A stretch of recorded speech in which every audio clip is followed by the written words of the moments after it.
everybody different things, and I think it'll be fun to see what Jen does, and to see it in oil. There's lots you can apply to pastel, of course, because art is art. And so let me introduce her. She has a very interesting bio. So Jen focused seriously on ballet and modern dance throughout her childhood and adult life. She has a BA in performance art from the University of Maryland. She discovered painting at age 40. It's never too late. But no stranger to discipline, she has dedicated herself to a demanding studio practice, studying with master painters, showing her work, and teaching at the Art Students League of Denver. In addition, she's passionate about providing affordable art education on Patreon with fellow artist Daniel Sprague.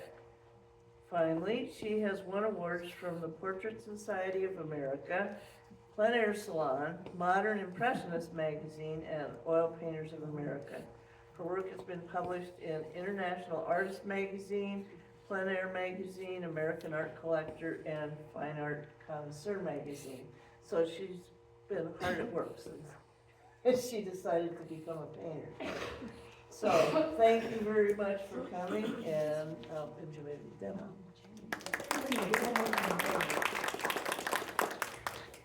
Well, thanks for having me. I think that's planned well to hear that before you start a demo. Okay, I can do this. So today I'm going to paint a portrait, or the start of a portrait, and the focus is really trying to have a solid start. And what that comes down to is slowing down and focusing on your drawing.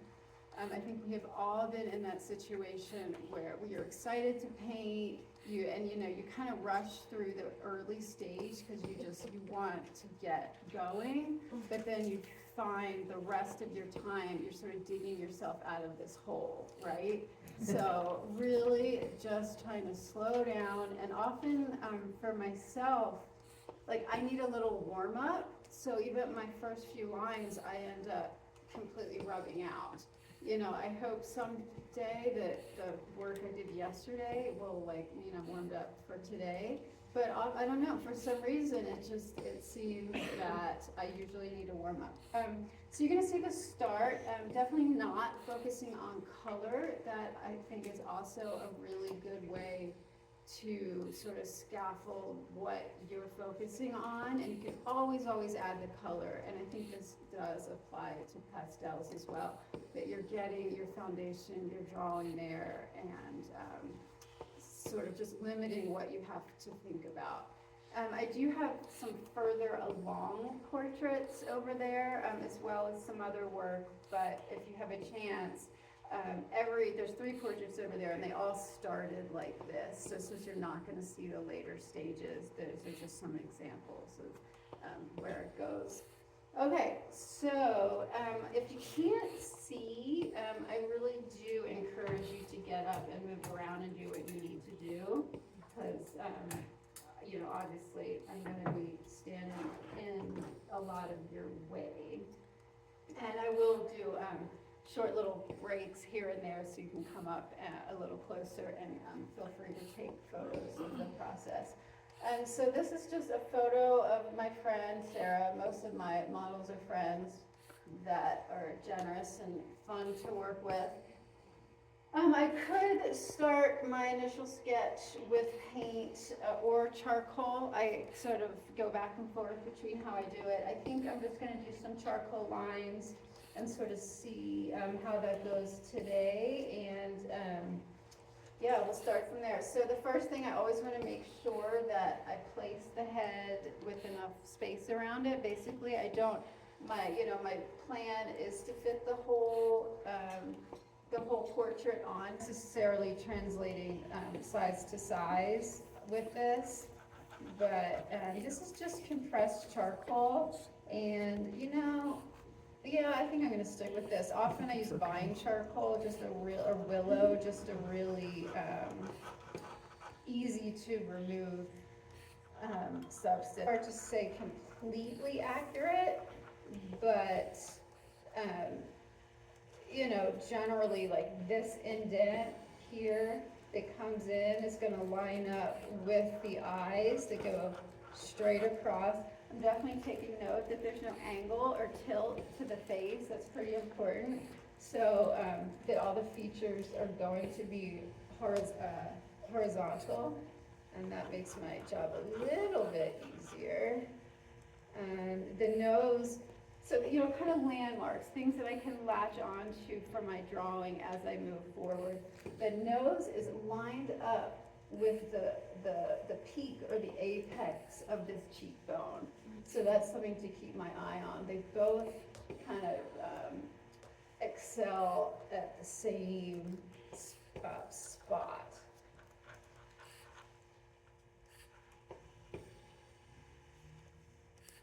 And since I am at eye level, her eyes are gonna be halfway between the top of her head and her chin. You know, relatively eye level. I'm looking up at her slightly, and I can tell that because I can see a touch of the underside of her chin, skull. Think how big those eye sockets are. And I'm always, you know, even though I'm trying to be as accurate as possible at this stage, I always am absolutely knowing that things are going to be adjusted. So another thing I'm noticing here, since this indentation is a landmark, I'm noticing that, see if I can zoom in a little bit, that this place where the nose, the bridge of the nose changes angle, it's an angle break from here out to here. It's actually happening above this indentation. So that's gonna be important, so we're gonna take, it'll be way more fun, be more accurate. And then, you know, since I am starting pretty intently in this area, I do wanna keep my eye on having enough space over here. I did go perhaps a little bigger than I would like, but the important thing to know, if I didn't leave enough space, I'm just gonna let it go off the canvas. I'm not gonna shorten the proportion and in order to fit it on there. And I can already tell this needs to go a little higher.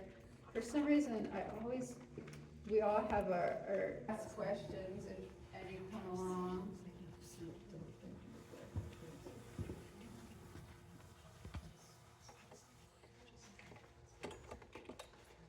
A little squiggly line denotes a soft edge. And this is just about enough info to shift to paint.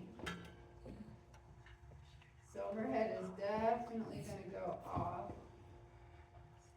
the page.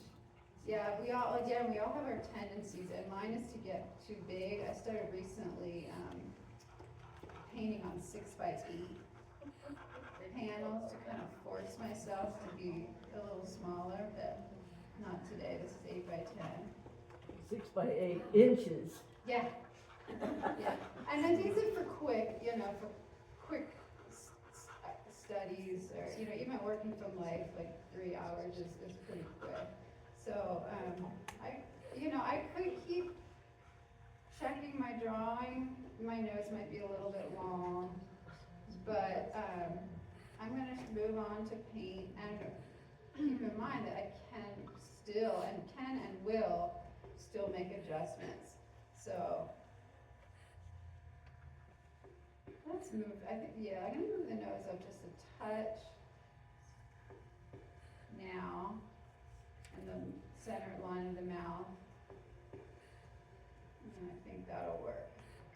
Okay, in terms of color, I'm actually using a limited palette. So you're gonna see more colors on my palette than I'm actually using. And that's because I do wanna emphasize and, if I had to really, like one primary thing I think my students could benefit from, it's almost hard to say, I feel like, the mean teacher. I love color too. I mean, we all love color, but I feel like it takes a lot of time and energy with it. I hate to say should, but depending on your goals, would more wisely be spent focusing on the drawing and the value structure. And that's not to say you can't add color, like please do, but get this done first and then add color. So, that being said, what you're seeing now, I did a little bit of pre-mixing for time's sake. So my shadow mixture is burnt umber, a little bit of purple. It's not purple oxide or dioxide. But it's very similar. Here we go. Permanent mauve, and it just has a slightly weaker tinting strength. So, and then I do have a touch of white, and I will check my values as I put them on there. My light mixture is Naples yellow. I actually don't have any white in there, so I have these they're basically radiant colors. They already have white mixtures, so they're like shortcut colors, they just save time. And this is a great one for flesh tone and for landscape as well. It's called Pale Rose Blush, and I use it a lot. What brand are you painting? Yeah, so this is just Winton, which is the student grade Winsor Newton. The only difference, I actually got to sit down and talk to them at Portrait Society once, and they sort of broke down. They do like light fast tests with all their colors, and the only difference, I sound like ambassador for them right now. It's not my point, but is it has more oil in it. The pigment is the exact same, so if you're adding a lot of medium to your paint, you can just buy the cheaper paint. And if you like it, of course, but I do like this particular one. So Naples yellow and Pale Rose blush, no white, because I can always add it. But I mix my colors, and they're just like my mother piles. I'm trying to average out the value and the color of the shadow and the light for my main mixtures. Now, it's sunlight, it's a warm light source, and I'm sure you can see it here, the shadows are relatively cool, which is why I added the purple. I have a feeling it might be a little darker than I want, but these are things that it's really hard to know right away, because she is getting a good amount of light in the shadow, but if I'm not positive, I'm just going to kind of proceed. And potentially the shadow's a little warm as well. I might go ahead and add some purple in there, but again, if I'm not sure, the importance, this is actually really important, the importance is not that I'm matching exactly to my reference. The importance is that it's harmonious to itself, right? That's also why I'm adding like a whole bunch of colors as I'm working. It is important that it's key, the information is key to what I've chosen. Does that make sense to everybody? Yeah, okay. And your background color, your choice of background Yeah, that's a color. good question. So since I don't start with a lot of color, and I do love color, I will sometimes tone my surface a color that I like, a color that excites me. If she is outside, I could have gone with the blue, but green and blue obviously very related. And I did mix some of my background color because it's going to be key to help me get this edge of the drawing accurate. So if you keep your tone really simple, like 2 colors, it's just so easy. I mean, easy is all relative when we're talking about art, right? It's simpler to fix things because my color, I don't have to mix and match. It's just right there. It's white and permanent green light. It's a lovely, lovely color. Jen, do you always use a malt stick when you paint? I do, yeah, and I actually, I think that I'll be curious, if, I should be curious much if you disagree with this or not, but for me, it helps me have so much more control than otherwise. I think there's a little bit of a fantasy of like, we want to paint. But, we hope to get there. Like, we hope to get to that point, and Kwong Ho's a perfect example, he's just like, but that is so precise, so specific, he's so good at drawing, and most of us just aren't. That's just the reality, and this just really helps to be more accurate. But you know, we all want to be loose, I get it, I wanna be loose too, but the reality is that we also wanna be happy with our work. And you have to be so good at drawing to be successfully, I'm gonna say, a realist painter working loose.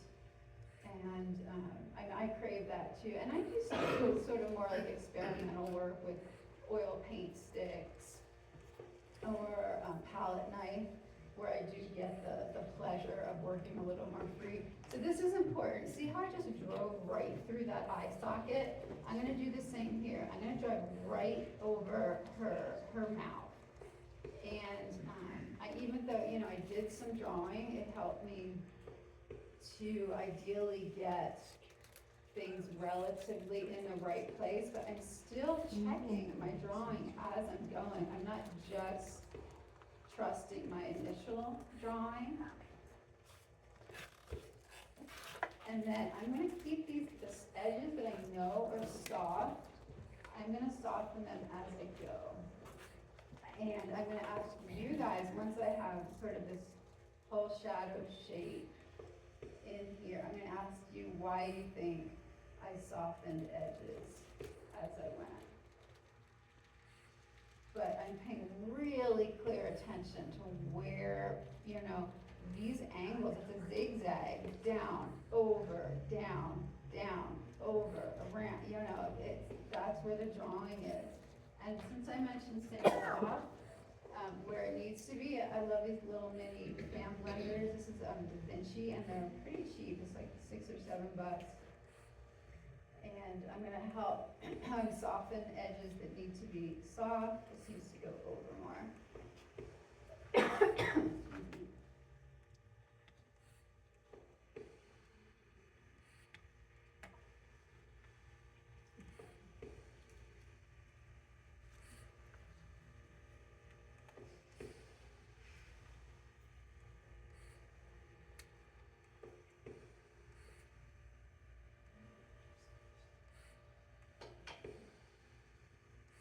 So, my friend coined the term panic blending,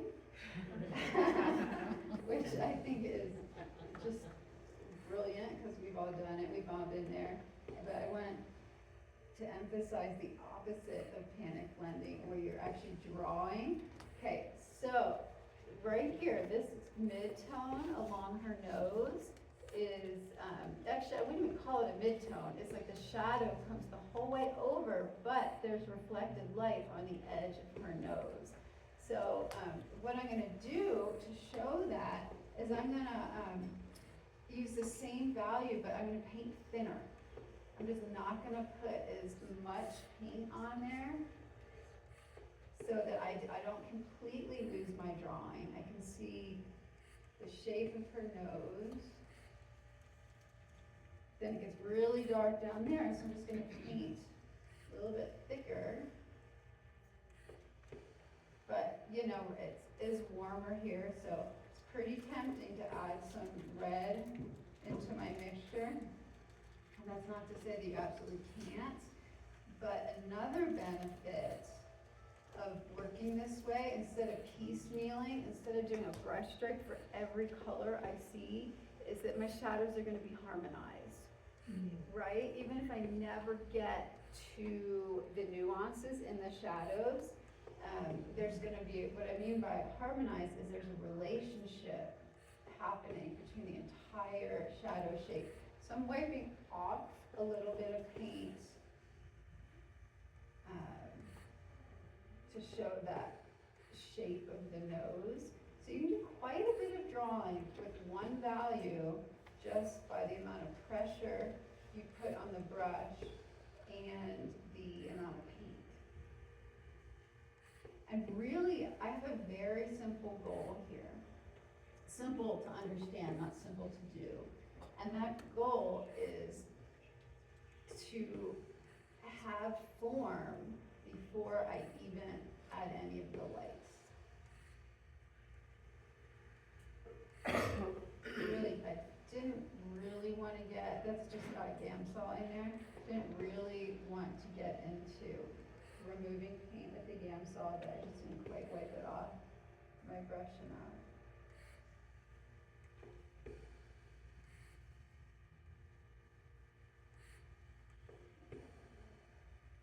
Okay, so I'm just gonna add the center line of the mouth, try to get it in the right place.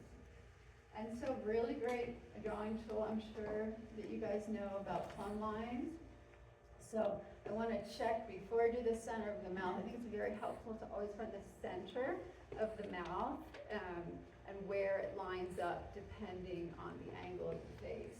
So I'm just going to go like this, making sure I'm parallel to the edges. And you can do this in life too, for sure. And it lines up. How convenient. Well, not quite exactly.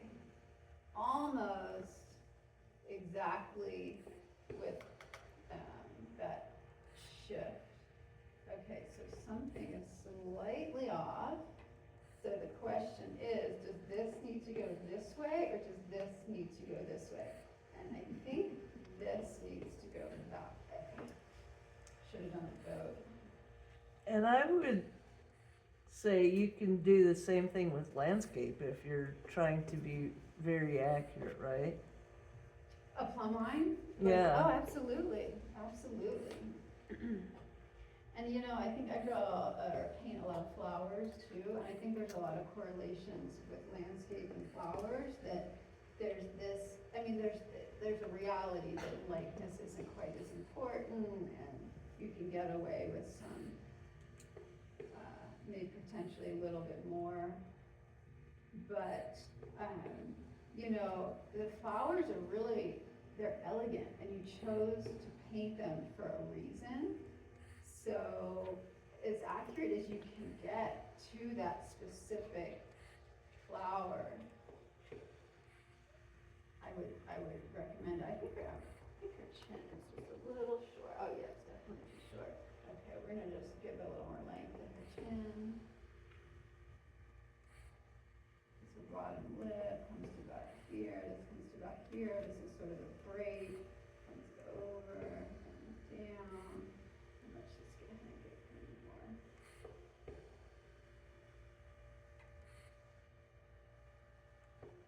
For me, I personally, I think drawing is the hardest part.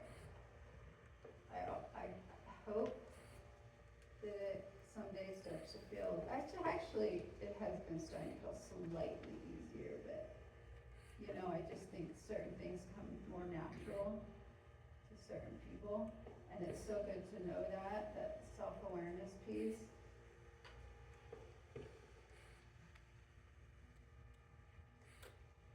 We'll see if that did it. And I want to go back and soften my edges.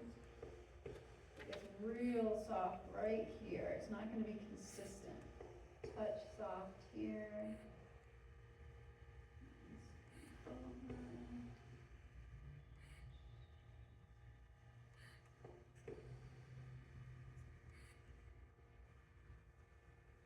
And then, so I squint a lot.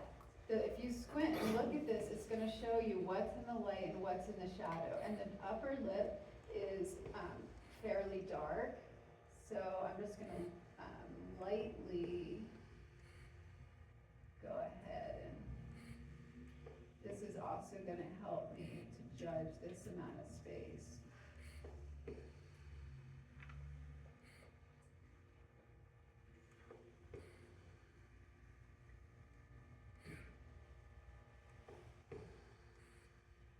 So I'm getting into some slightly smaller shapes at this point.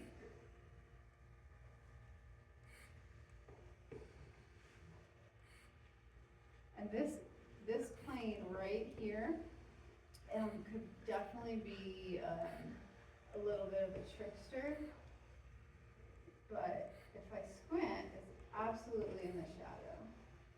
but it is lighter. Okay, so I think my nose is still too long. It is lighter than what's over here, so I'm just gonna put a little less paint on it. I'm gonna get that eye socket in there, and then potentially move the nose and mouth up a little bit. I have a suggestion for you. I remember Mount Sinai Hotel, and we have a video camera that we're going to set up and hook into the TV back here and project everything. And you're sitting in an audience that focuses right in. And it's really difficult today, you know, with what's happening. I'm not gonna get crazy with the nuances of that cast shadow. You can see like the eyelashes, Video camera and then you can see a lot of small subtle shapes. And I'm gonna simplify it. But this eye socket, this is like a sphere in there, so it doesn't like a sphere, it is a sphere. 10 years from now, I finally had. So I know that I need this soft transition. Show you how to do it, and it's simple. When we have audio plus video, and it's a big setup, but The edges of a cast shadow are nice and sharp. There's some nuance to that, but depending on the distance from the object, the further the cast shadow gets away, the softer it gets. But because it's the cast shadow of the upper lid, you can see it right here. It's so close, it's nice and sharp.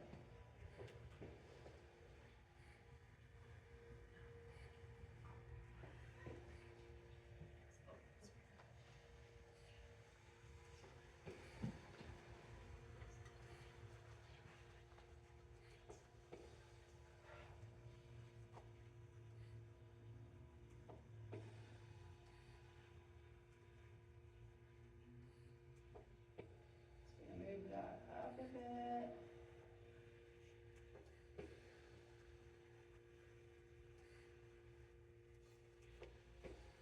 I know a lot of it too is like, you know, what is bugging me the most? And that's where my attention is gonna go, like what needs to be fixed in order for me to happily move on.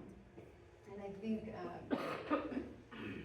Richard Schmidt, I mean, I'm sure many artists have said it, but I know that he was very adamant. It's the second you see something wrong, fix it. And that has, you know, because a lot of times we think, oh, we'll get to it, like, it'll be easier to fix when I have light paint on my brush. But if I fix it, I'll be happier to move on.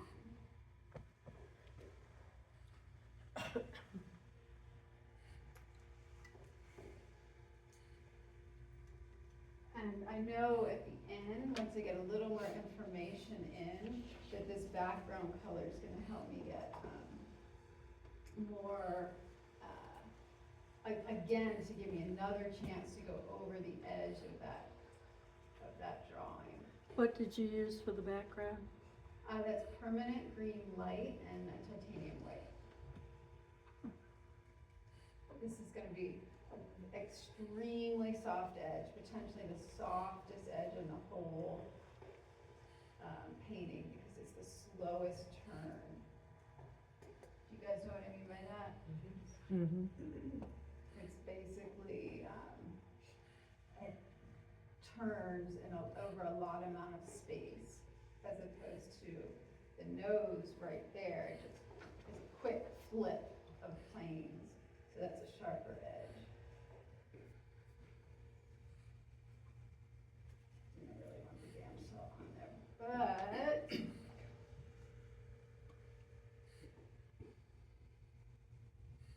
all right, we can get more specific right here, this edge of the core shadow, kind of one rounding from the center of her lips into the chin.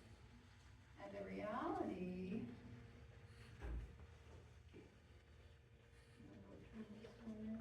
is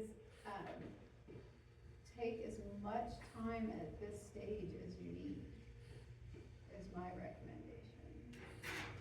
Do you have a preferred, like, you started with the eye socket, or you started with cheek, is that kind of your preferred place to start? Yeah, that's a great question.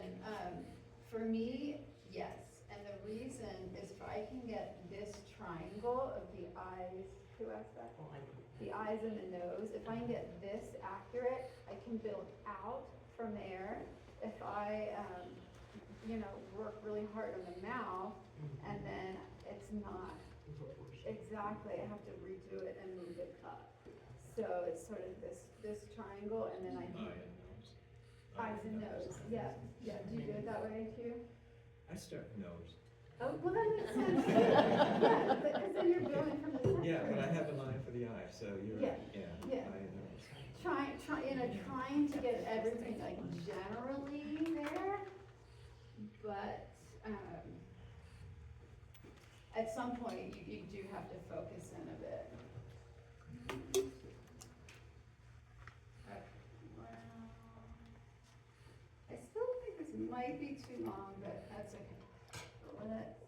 We'll find out as we go. Sometimes you're just not sure. I'd say sort of a lot of the time, you're not sure. And you do your best, and it can become more apparent as you go. That's also a really good point for like, don't finish a painting that's in a show the night before and then get rid of it. Truly do it. Have it done. Try to have it done so you can look at it, put it somewhere, and you're gonna see things like, how did I miss that?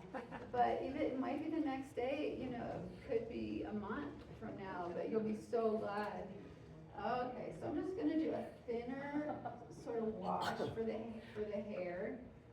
I did add a new color that is burnt sienna. Different brands have different transparency. I just put a little bit of burnt umber in it to just make it a little darker. But I have another question about measuring. You're not using, one of the standard bits of advice is to use like a unit measure, like maybe take an eye socket or, and not just plumb lines, but actually use the eye socket as a standard. You're not doing that. Is that because you're just comfortable enough, or because that's just not part of your process? yeah, well, I definitely think that whatever works for you, to absolutely use that method. I will do that if I get really frustrated and it is another tool.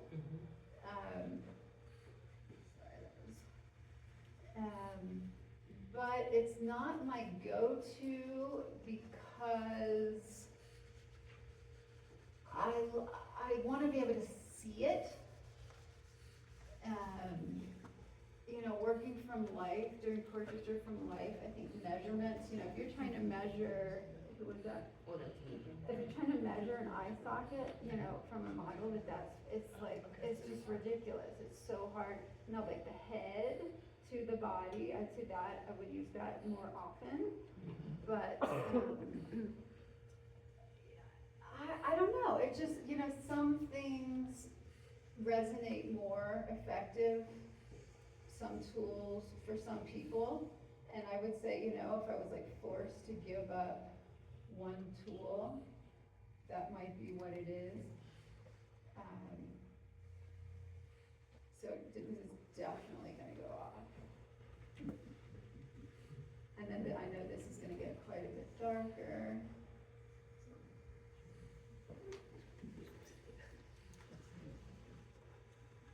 So I'm gonna go ahead and make that darker already. And I'm actually probably gonna add some black into that mixture. One sort of really fun and relatively simple way to add drama to your paintings is let your darks get really dark.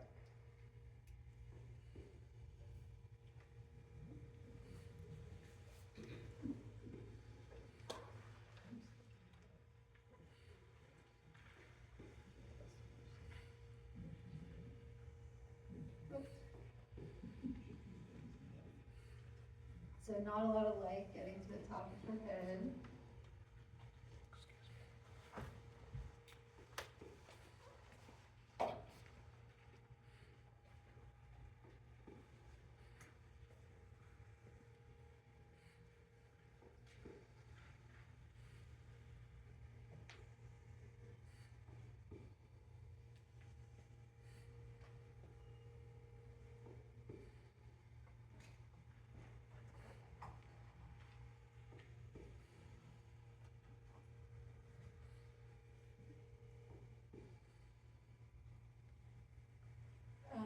There's a lot of light coming into her hair down here, so I'm sort of trying to use the transparency of the paint more. And I'm not too worried about the curls at this point. We'll get a little bit of her neck in.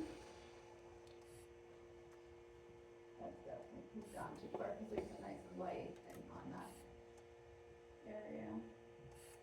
I'm curious about your choice of green and titanium white.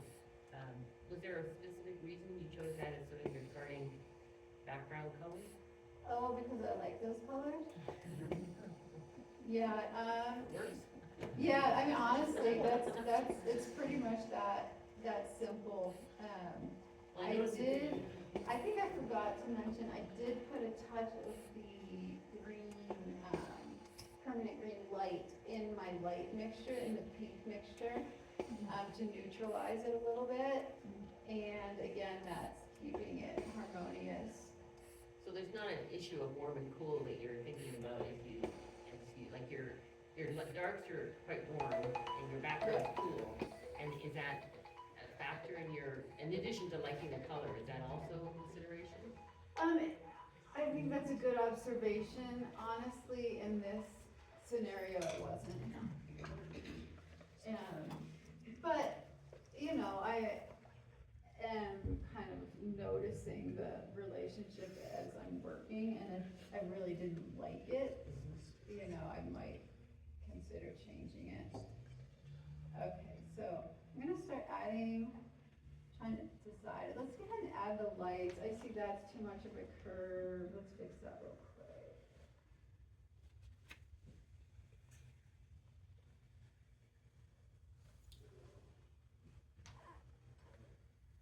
That should help a lot.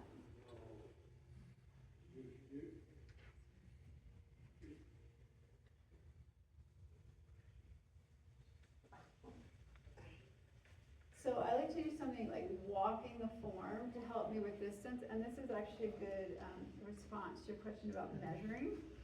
Let's say it's an alternative to that.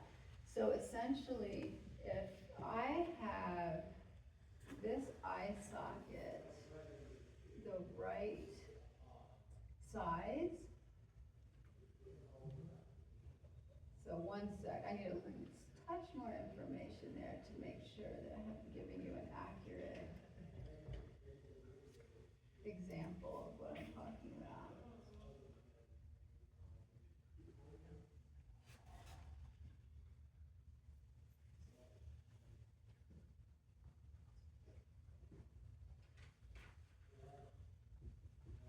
So you always need to have something as accurate as possible to judge other elements against. And this would be one of those cases.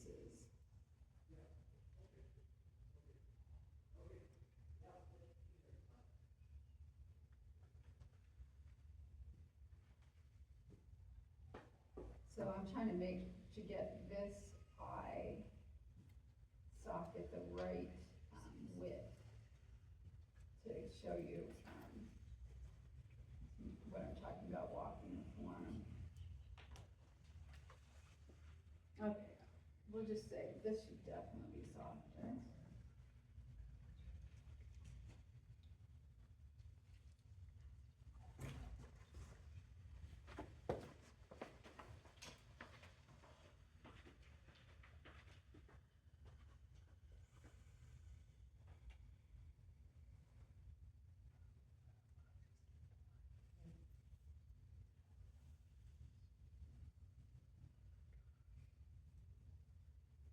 so quiet.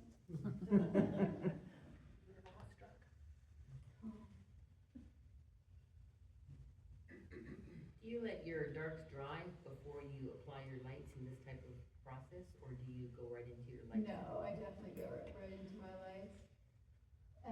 Okay, so walking the form. So let's say that this distance is accurate. So what I'm trying to get at here is do I have enough space here? So I kind of, with my mind, I start here and I walk across. And you know, hair can be tricky, but because I don't want to put that in until I get the light under it. So I'm gonna walk across. So this is in the light, it's flesh in the light. Walk across, flesh in the light. And I'm gonna say from here to here is about here to here. So it's kind of like a time-spatial relationship. Like, as I'm moving my body, I wonder if this comes from my dance background. As I'm moving my body, I'm keeping track of the distance that I'm walking or, you know, moving. And then from here, I need to figure out what it takes to get to there. And it's that one's tricky for me. For some reason, I think the further the space, the harder it is for me personally to measure. But, you know, I'm definitely keeping my eye on that coming out further. Oh, it's too far, if this angle's just not right. But we'll keep our eye on that. I mean, you know, if I was really stressed, I would just like, oh, she's softening into the background. But that's not fair to you guys, because I actually want you to see and know like how I think. I mean, something is off here. Maybe your head's not tall enough. Yeah, her head's not tall enough. So that's gonna go up more. For some reason, you know, this, the edge of the top of the head is always hard for me. But also, you know, we can look at the apex. This is sort of an angle here, and the apex is a little bit higher here. Did that help? Yep. Oh, good. Here she is. So let's get the neck, a little bit of the jaw, and then we're done at 12:30? Yes. We're good. I mean, this really is where the work happens. All right, so plumb line for where the neck comes out.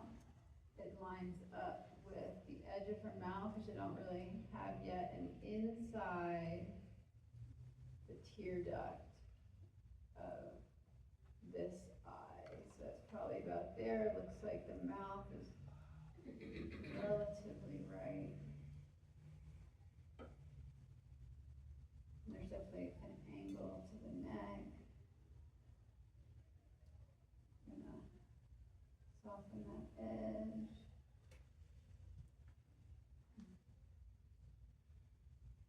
This is a pretty sharp edge right there.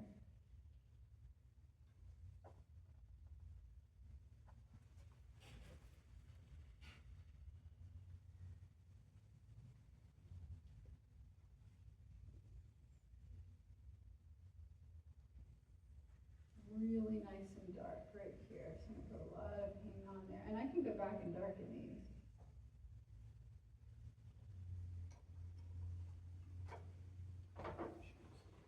And soften this edge.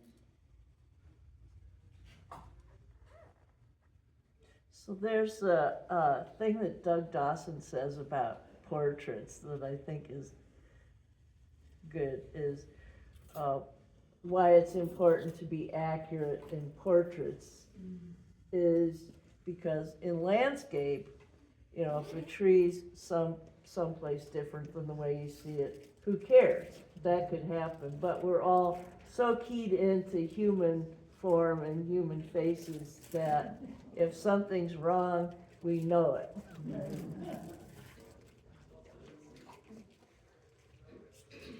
That's definitely true, and, I would just add a little something to that, in that, if you're gonna change something in the landscape, just do it intentionally, like, know you're doing it, and you're doing it to, ideally, to make it better. Does that make sense? Yes. Like, just attempting to get your drawing nice and accurate is going to make you better at drawing. And, again, like, you chose that for a reason. I mean, it's hard to say that I could improve upon a rose. So the more accurate I can get that rose, the more beautiful my painting will be. But, yeah, I can't say.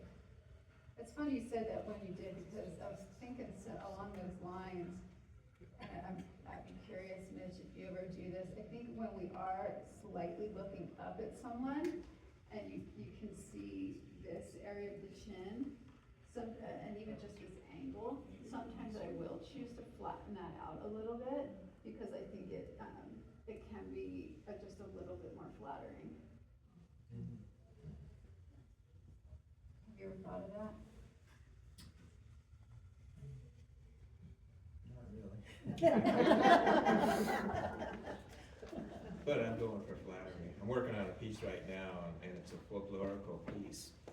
And the temptation is to try to be very exact, but it's not, I'm not doing it for portrait purpose. And this girl is slightly cross-eyed. And the hair is just pulled so tight that I'm changing those things. So I took away the cross-eyedness and the hair. I hope she never sees it, or maybe if she does, it's just flattery. Hair on the side of flattery if it is a portrait. It was funny, my grandmother had this huge painting of a milkmaid with her cow, always had crossed eyes.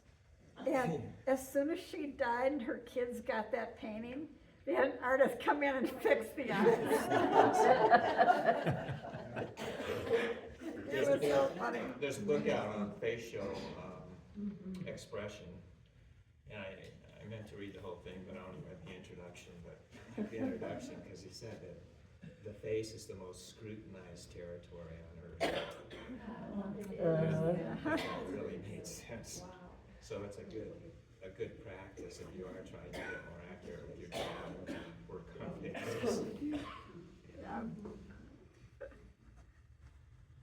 So I'm taking the jump here of shifting into my light, and I'm continuing still to refine my drawing. That'll be from start to finish. So you want, again, to simplify things and make it more manageable. Ideally, I'm getting the average color and value for the light shapes. And I'm doing exactly what I did with my darks, in that I'm covering everything with this value and color. And the reason I'm doing it that way, because there's definitely some different values and colors in there, because I'm still paying attention to my drawing, I'm just not mindlessly filling it in. But if I can just add on top of what I already have here, I can shift my color and value, but it's gonna go a lot quicker, and it's going to be harmonized.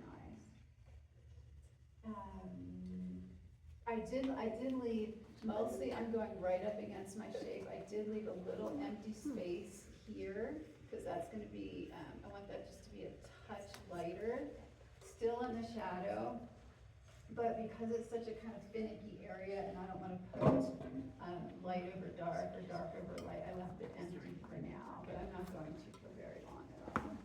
Just seems like an option.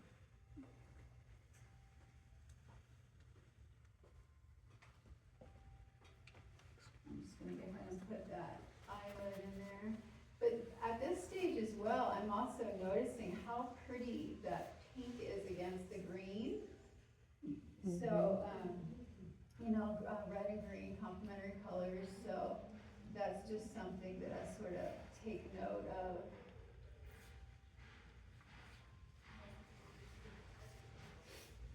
I think probably, one pretty important thing you could take from this is that I'm not outlining any of the features.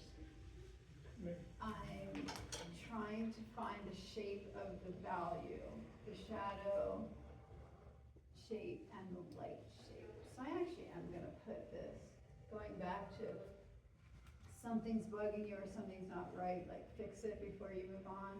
So I am gonna put, so there's a certain point where you're working this way, where you kind of like, oh, I'm free, right? And that, at that point is when you're like, oh, maybe I'll add a mid-tone, maybe I'll add a little touch of color. Like, you did a lot of the heavy lifting, and I swear it's almost every time I can feel that, like, is it now? Is it like, and I think it's now. It's, you're gonna see me kind of jump around a little bit more from continuing to add the light, but adding a mid-tone,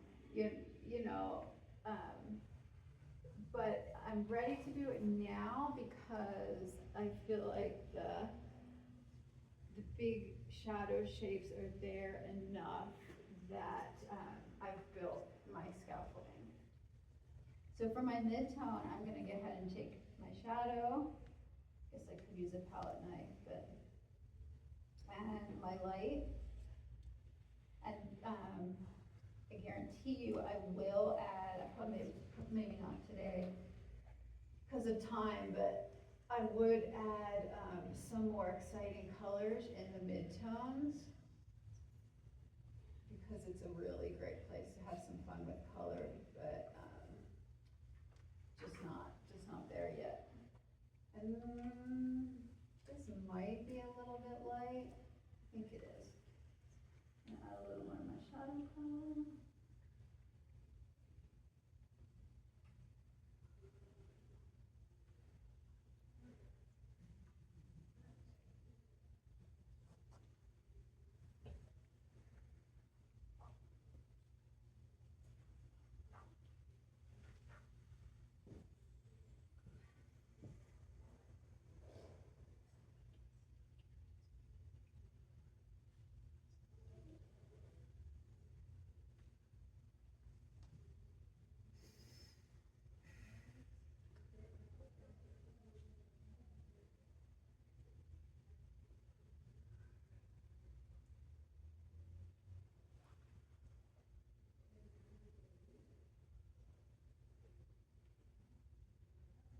Jen, the edge where between, because you have opaque paint going against transparent paint, right? For the shadow to the front of the form, so, and I see you just painted that, so how did you blend that out or whatever? Like, how do you handle that when, because you'd have to be careful not to put the opaque over top of the transparent shadow, right? So, you just are really careful at that edge to not go too far, I guess? I'm not being that careful. Okay.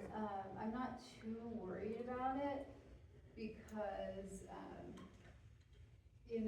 it's more important that I have my drawing accurate. And if I'm trying to preserve that, if I'm trying so hard to preserve that,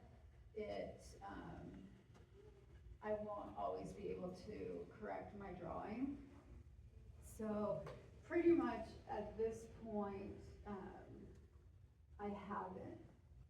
I kept this transparent because I knew I could show some of the light in her hair that way without having to spend a lot of time on the hair. Like I can even sort of pull out some of this light, without being very descript.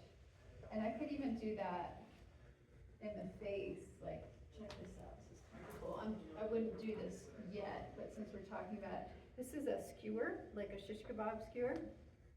And I can scratch out, so I'm looking at this highlight in the nose, and it actually does look pretty green to me. I can sort of scrape it out to get this highlight. You guys see that from where you are? Mm-hmm.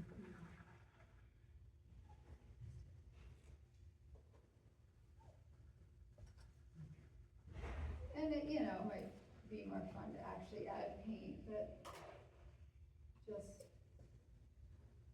some things, you can just try to pull it out this way.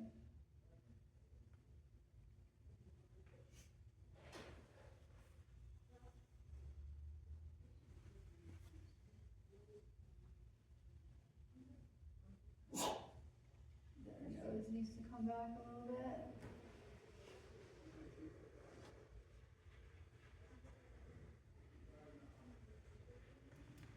Did I answer your question? Yes, thank you.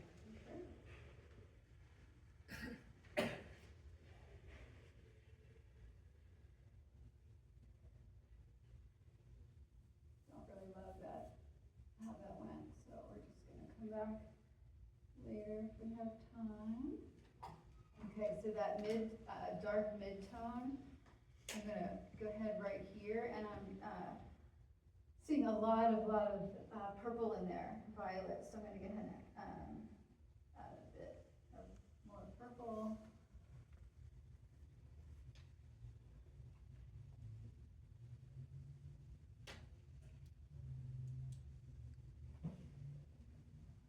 So far, I've really just used one brush and one blender. I don't always have the best brush habits, because I so don't like to wash brushes. Like, I could use a bigger brush for some of this. Okay, super important. Remember we talked about that being the slowest turn? So that transition has to be like practically imperceptible. This one's not. It happens in a shorter amount of time. It's a somewhat faster turn.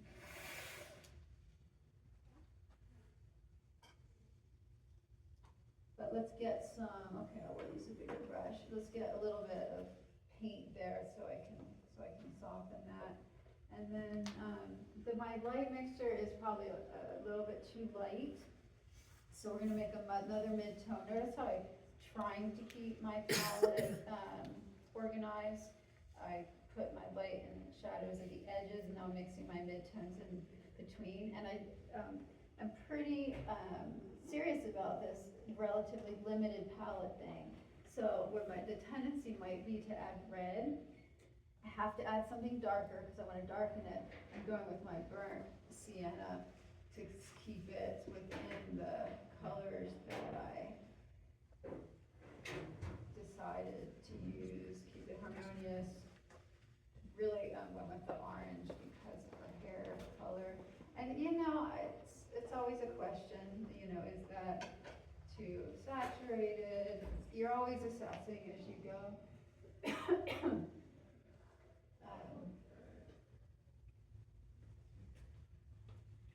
Squinting, and this really is all the same value. It comes eye for eye.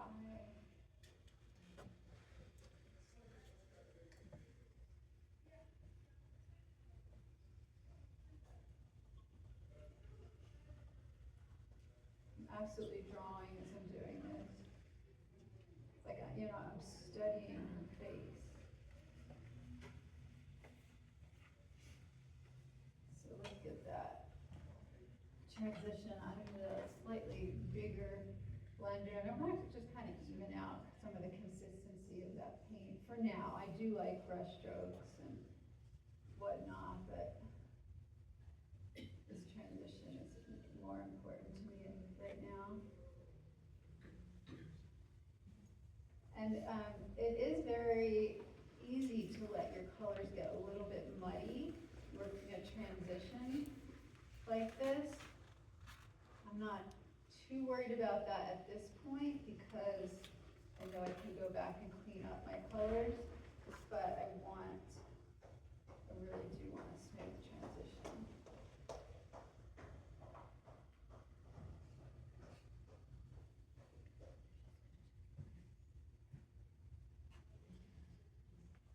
I'm not loving that orange in there, so I'm open to potentially adding some red.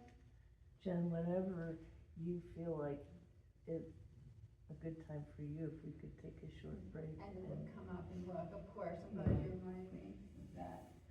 We'll do that in a couple seconds here. I just wanna break that hard line. Did not make sense. On hairlines, it's really helpful to,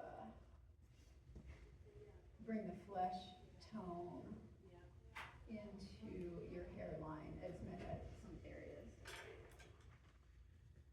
And I'm curious, what color background are you thinking you'll use? I know you won't get to it, but. Oh, for something like this, which is just, pretty much a study that excuse me, really quite focused on the portrait, I'm just gonna keep the green. If I felt like, something was really off with it, the value or, the color just like really wasn't working, I would definitely change it.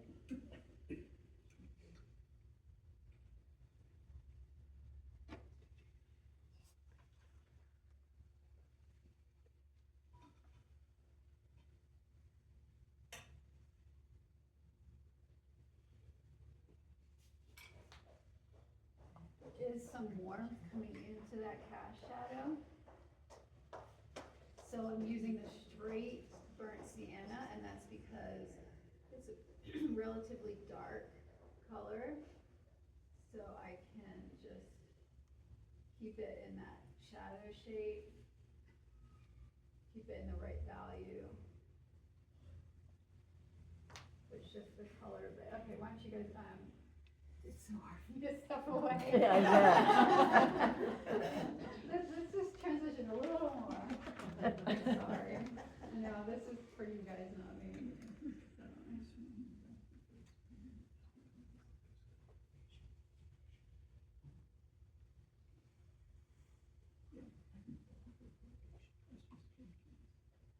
So there's really two things that, actually there's more than two, but I'm gonna say two primary things that I'm focusing on this demo to create form. What do you guys think those are? Shape and value. Value, absolutely. I'm gonna say, what did you say? Color temperature. Well, that's the other thing, that when I said there's more things, but I'm focusing on two things, that's the other thing that enters my mind, transitions, edges. Transition. Yeah. So if I can get this transition like imperceptible, then it will absolutely turn that cheek on. I'm setting a little bit of warmth right here.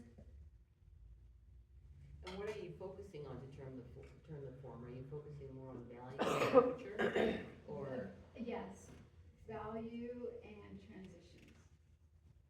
So, for temperature, I'm mostly just like following what I see, and, okay, you guys come up, I'm gonna step away. Actually, it's good, it'll be good for me to step away. Let's just take 5 minutes.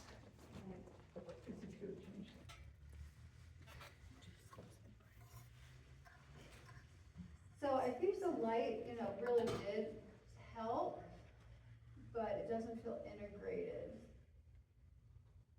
And that's not to say that I might not put another kind of juicy stroke on top of it, but, there's a bit of I think a misconception that the highlight is like one thing, one motion. Oh, there's a highlight, I'm done. You build a stage for it. This icon used to be a little bit wider out this way, but I'm not gonna somewhat smaller brush just to see. I mean, it's one thing leads to another, right? Like, you know, I'm working on the highlight, but it shows me mistakes. I might even say mistakes because it's just in process. It shows me information about what's around it. That should be warmer. That actually be a really nice place to add some alizarin or something. And I definitely don't want to get super detailed with the eye, but there can be a time when you need smaller shapes to inform your larger shapes. Or at least I find that for me. Like if I can really see where this tear duct is, it's going to help me find the width of the eye, which leads to the highlight. That's kind of backtracking what got me there. But I'm doing it all with my shadow color. It's not that I need to change the value, it's not that I need to change the color, it's that I need to see the shape just a little bit more, the shapes plural, a little bit more described.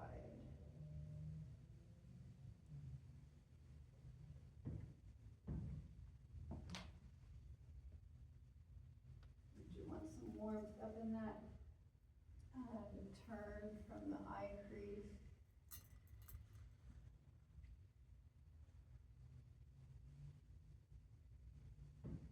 And then this eye socket connects right with the eyebrow, which somebody asked about, and the shadow of the hair. So the more you can connect values like that, the more sort of graphic and simple your composition will be, instead of just a lot of different sort of sporadic value shapes that pull the eye, that jump the eye around.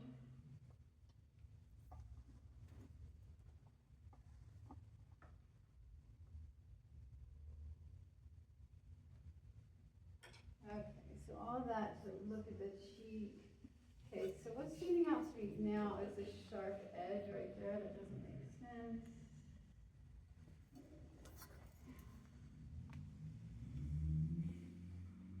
And this, yeah, the light. Okay, so that's a good example. I'm looking at the size of the height of this slightly darker value. It's a light value, it's in the light shape, but it's not darker than the highlight.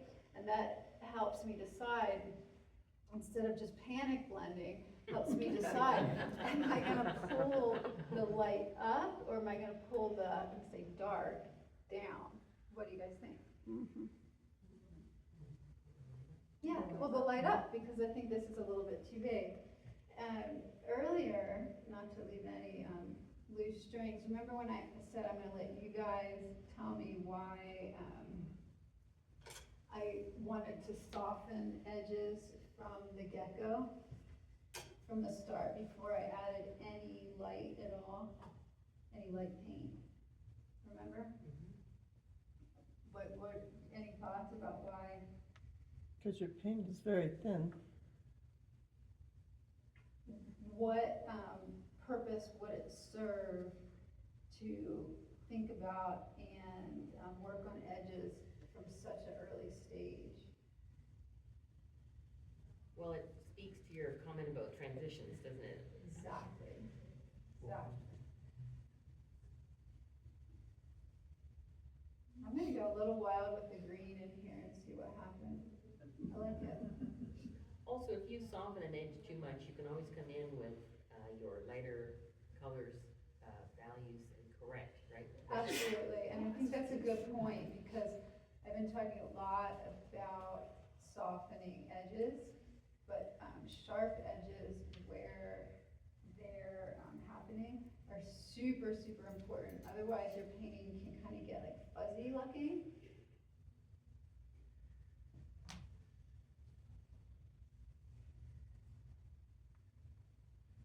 So let's talk about where do we have sharp edges. I already talked about the cast shadow, that's a sharp edge. This is a relatively sharp edge because it's a fast turn, but it's just a little too abrupt for me. So I think I want to add another value in there. I could just soften it with my blender, but I'm going to play around with some really saturated color in there and see what happens. So I'm going to mix some of my pink Rose blush with the burnt sienna, and we know it's in this middle value. And let's see what happens. I could never do this without a moss stick. It's not quite as saturated as I want.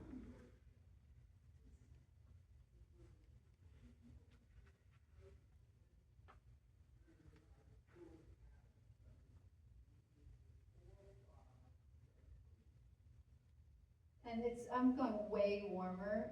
Actually, it's more red. There's a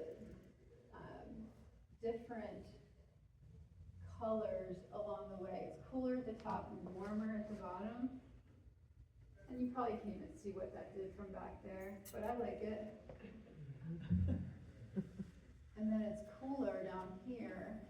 So I'm gonna use this same mid-tone. How can we pump that saturation? Let's add a little more purple. The purple's gonna darken it because it's dark out of the tube, so a little bit of white. And see what happens. Going off the grid here.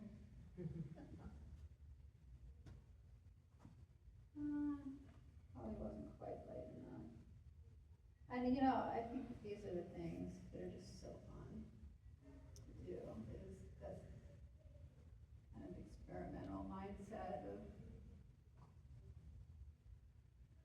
not quite knowing what's going to happen, but it's not just a complete shot in the dark. I'm basing it on what I know. And it's really blue purple up there, but let's get that. I'm seeing some discrepancy in the shape. Here, it doesn't cut over quite enough, so I'm going to fix the shape and then add a nice deep dark, and then we'll call it.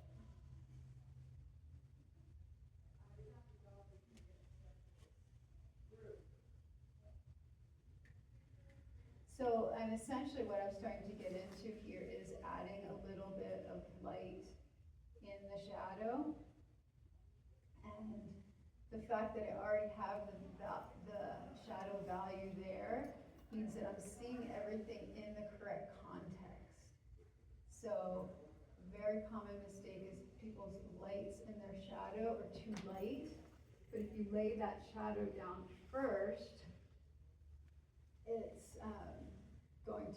you're going to be able to see, it's going to hopefully jump out at you if it's too light.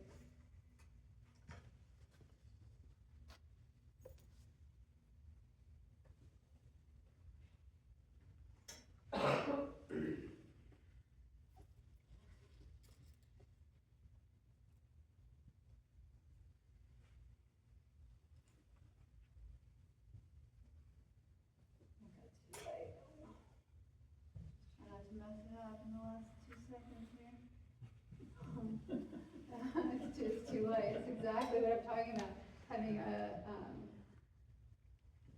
too light of a shape in the shadow, but I really want the warmth down here. A little burnt sienna under the nose.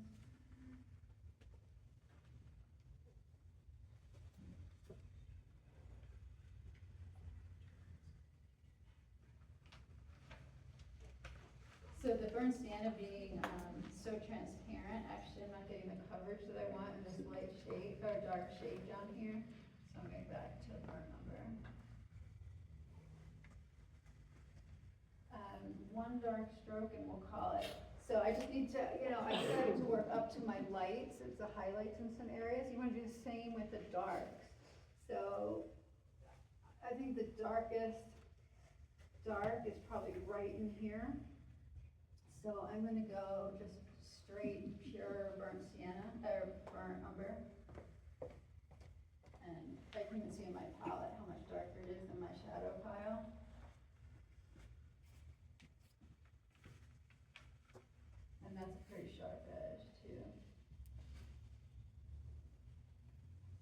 I know I don't wanna get into details in there, cause I don't have time. So we'll just try to give a real general shape of the eye socket, and that might be enough for now. Oh, I wish I could resolve some things, but the hair, I wanna resolve the shape of the head, but thank you guys.